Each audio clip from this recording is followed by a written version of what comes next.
Everyone, Dr. Mad here. Let's get mad about an inspector calls. So, this is for GCSE English Literature. The play was written in 1945 by J.B. Priestley, as you can see there, and it's got 3 acts. Okay, so let's start with some basic facts about J.B. Priestley, but just a word of warning.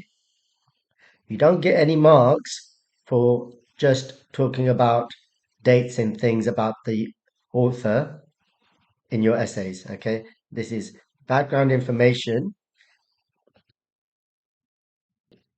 and you should only talk about these things in terms of how they affect the play, the themes, the characters, that kind of thing. Okay, so 1894 to 1984. So quite easy to remember in some ways. Basically, these 2 digits, the 8 and the 9, are reversed. So he lived to quite a long life, almost 90 years. Born in Bradford, Yorkshire, England. Left school at 16, but later went to Cambridge University. Joined the army in 1914 and fought in World War One. Was particularly interested in the effects of an individual's actions over time and the idea of a chain of events, a phrase that is mentioned in the play. Was also very interested in the idea of responsibility, so individual responsibility for your actions and social responsibility of the idea of looking after each other. And he wrote several novels and plays and also articles. Okay, so let's move on to the plot, characters, and setting. So the play is set in Brumley, a fictional town in the north of England in the spring of 1912. So maybe Birmingham, we don't need to worry too much about it. So the Burling family, Arthur, Sybil, Sheila, and Eric, along with Gerald Croft, are having a dinner to celebrate the engagement of Sheila and Gerald. And I'll go through the characters in more detail later on.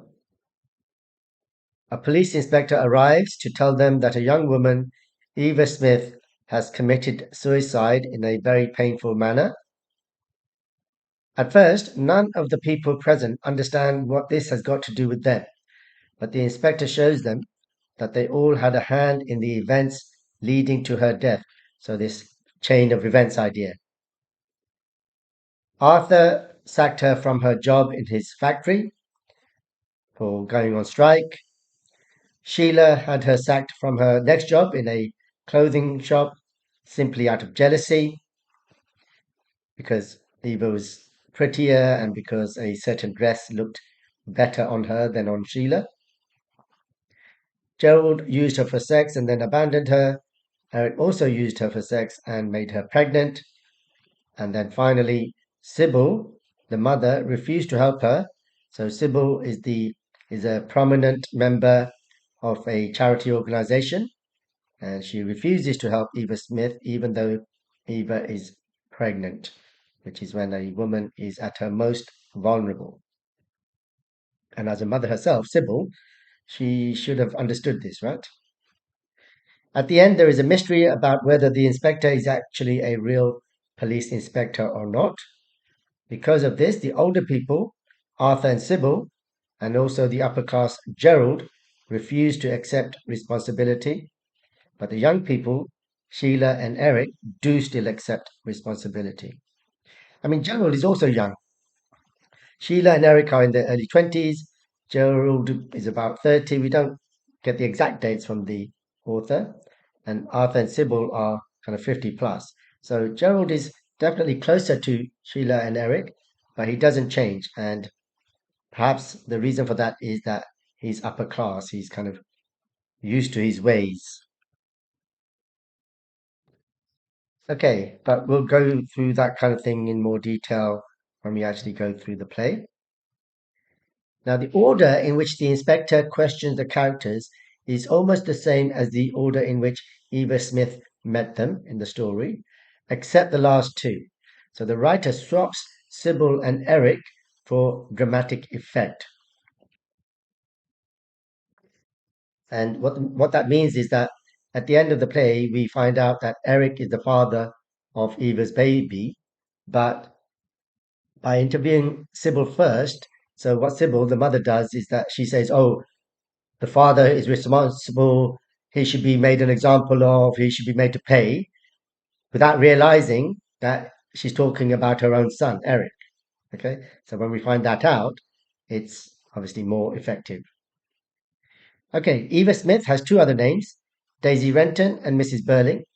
The first two names, Eva Smith and Daisy Renton, have various connotations, and the third name, Mrs. Burling, is obviously because of her relationship with Eric Burling and the fact that she is pregnant with his child. So these connotations here I will go through later on. The inspector's name, Ghoul, sounds like ghoul, which is another word for ghost, which suggests that the inspector may be supernatural. But this mystery is left open to the audience at the end of the play to think about. The only thing I will say here is don't worry too much about this whole supernatural thing. It's not a major theme of the play.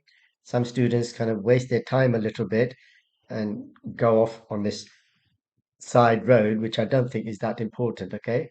You can maybe mention it, one or two sentences, but no more than that. Okay, so the play itself,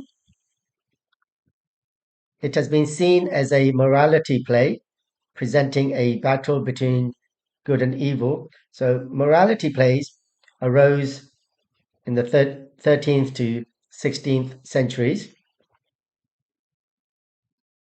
Sorry, 14th to 16th centuries. And they were designed to kind of like teach people how to behave, how to be good, and how to fight off bad habits and so on. Priestley gives precise and extensive stage directions, unlike Shakespeare. The play was written in just 1 week in 1945. It was first performed in Russia in 1945 and then in England in 1946. Why do you think it was first performed in Russia? You could pause the video and think about it, but I'll just give you some ideas. So, one of the main themes, as we'll find out later on, is about socialism versus capitalism. And Priestley was a socialist, and therefore, and Russia was a socialist country in those days. It's changed quite a lot since then, and so you can see why they would have been quite happy to have the play performed. Although it was performed in England as well soon after that and has been performed ever since. The play adheres to, which means to stick to, adhere, the three unities of classical Greek dramatic theory: time, place, and action. What this means is that the play is set in real time, in the same place, and about just one thing. Now, this bit here, you don't need to worry too much about it unless you're going for the kind of grade 7 and above. But the only thing I would say is that if it does sound a bit off putting and complicated and complex, I mean, if you go into it in detail, then it is. But in simple terms, it is actually quite simple. So unity just means one, okay? And there's three of them, right? So it's just saying that a play should be set in one place, in one time, in real time. So meaning no jumps in time, okay? And it should be about one thing. So in the case of this place, it's set in the Burling's house, right? In one place, sorry, here. And it's about one thing, Eva Smith's death, and it just takes place over a couple of hours. There are no jumps in time during the play itself. And there's a diagram which basically just repeats what I've just said. If you want to pause the video here and read through that, you can. Okay, moving on. So here are the characters. So Arthur Burling, a businessman, he has a factory. Sybil Burling, his wife, Sheila, his daughter, Eric, his son, Edna, the maid. So she's not a major character, but she's important in showing that the Burling family can afford a maid and they also have a cook actually. Gerald Croft, Sheila's fiance, Inspector Gould, a police inspector, and obviously Eva Smith, a young woman who commits suicide. So here are some pictures. You can pause the video and read through those descriptions. I'm not going to go through them here, but it's worth pausing and reading them. There are some useful details there, but I won't be covering all those details as we go along. Okay, so moving on. So a bit more about the characters. The Burlings are a middle-class family, well off, although Mrs. Burling comes from a higher class. Mr. Burling is a businessman, he has a factory. Gerald Croft is upper class, so Sheila is marrying up. So Mrs. Burling had married down, but now altogether, hopefully, they are moving up, which is the idea. Inspector Gould is working class. Edna is a minor character, but as I mentioned earlier, she's important in painting a picture of the Burlings as being able to afford a maid, and they also have a cook who's just mentioned once. Eva Smith, Daisy Renton, Mrs. Burling. So Eva Smith is the most important character, but strangely enough, she's never seen on stage. However, in film versions, she is often present. Now, Eva is a version of Eve, as in Adam and Eve, and Smith is a very common surname. So the connotations of all this are that she stands for all women, and in fact, all men for that matter, all lower class, working class people who are taken advantage of by the upper classes, according to Priestley. Daisy Renton. So a daisy is a flower, and the first syllable of Renton is rent, which suggests that Eva had to sell herself when she became completely desperate. Rent also means to tear, so the connotations are of a delicate flower being torn apart by the men who take advantage of her. So in this case, specifically, Gerald Croft and Eric Burling. Okay, now the Edwardian era, there's not much to say about it really, partly because it was very short, only about 14 years, 10, 14, 10 or 12 years. And it's named after Edward the Seventh, but it's actually the last era that was named after a monarch, after a king or a queen. So unlike when we study Shakespeare, the Elizabethan era and the Jacobean era, or when we study the Victorian era for A Christmas Carol or Jekyll and Hyde, there's not much to say about the era as such, okay? It's more useful in this case for his spectacles to talk about the dates actually from 1901 all the way to 1945. So 1912 is when the play is set, 1945 is when it was written. So all of these dates are fairly important and significant. So strictly speaking, the era was between 1901 and 1912, but we stretch it to 1914, the First World War, because otherwise it wouldn't make sense to have an era of 2 years, okay? So 1900 is really important. The Labour Party is created. So Labour Party is a socialist party, so that's really important. And okay, so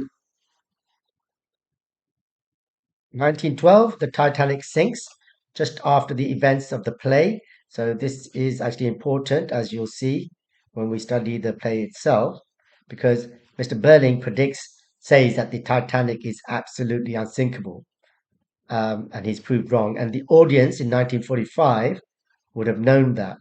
And he also says there'll be no war. And guess what? 2 years later, there's a war. He also talks about strikes ending. And guess what? A few years later, the biggest strike to date. So all of this makes him sound quite foolish, which is what Priestley is intending. So 1914 to 1918, World War One. Hopefully, you know some of these dates from your history, but that's the great thing about English. It often overlaps with history, so that's what makes it so interesting. 1918, the women get the vote. 1926, the general strike, which was a huge kind of national strike. 1929, the Wall Street crash. That was in obviously in America, but the effects of it spread throughout the world, as we can see here. So 1930s, the Great Depression, and then 1939 to 1945, World War II, and 1945, the Labour Party wins its first election, and the play was written a couple of months before the end of World War II. So here we can see some pictures. So you can see the upper class is there, totally different lifestyle to the working class women. So that's the sort of factory that Eva Smith would have worked in. And here's an example of Edna. And there's the Titanic sinking. Okay. There's the general strike, World War One, World War Two. Okay, moving on. So the main themes of the play are responsibility, both individual and social. Also socialism versus capitalism. So Mr. Burling is a capitalist. Priestley is a socialist, and he uses Inspector Gould as his mouthpiece to present his socialist ideas, the idea of collective responsibility. I mean, these are obviously economic systems, but underneath that, in socialism, there's this idea that we should look after each other and workers should have rights and so on. Whereas in capitalism, it's all about looking after yourself and kind of minimizing the wages you pay and maximizing your profits. And Mr. Burling talks about that throughout the play. We've also got the class structure, so lower classes, working class, middle class, upper class. Got the gender role, so how the men and women were expected to behave. So the way the women speak and how they're spoken to is quite different to the way we speak now. Also, the different generations, so we'll find that the the younger generation changes. So Eric and Sheila, they change over the course of the play when they find out about Eva Smith's story. But the older generation, they don't change, and the General Croft, the upper class person, even though he's younger, he doesn't change either. So this one is a little bit complicated, and this idea of effects of actions over time, which is a bit more abstract. You don't need to worry too much about that, maybe, unless you're aiming for the higher grades. But this was something that Priestley was really interested in. And there you've got a slide. So we've got that up here, and this one, and this one. Obviously, this is all kind of built implied. We've got this, we've got this. Cause and effect, which one is that? So that's kind of this thing here. And this is also to do with that. Guilt, obviously, yes. So Eric and Sheila feel guilty at the end, but the Burlings don't, and nor does Gerald Croft. Supernatural, as I've mentioned before, I wouldn't waste too much time on that, okay? Maybe just 2 or 3 sentences maximum, depending on what you're trying to say. And obviously, yes, power of the upper classes over the lower classes, dual self. This one's a bit tricky. I mean, this is probably more relevant if in to Jekyll and Hyde if you happen to be studying that. But I suppose one example here is that how the characters treat Eva Smith or talk about Eva Smith as compared to Sheila Burling. So these two women are roughly the same age, but because they're from different classes, they are kind of treated differently. So internally, there's a dual self in these people that they can see these two women in two different ways. So that's an advanced concept. Don't worry too much about that if you found that a bit complicated. Okay, so what I'm going to do now is just go through the first couple of pages of the play itself so that when we get to the next video, we can jump straight into Act One. Okay, with Act One, and at the beginning of Act One, there's quite a lot of detailed stage directions, whereas in Act Two and Three, it goes straight in. So there's a little bit of an imbalance.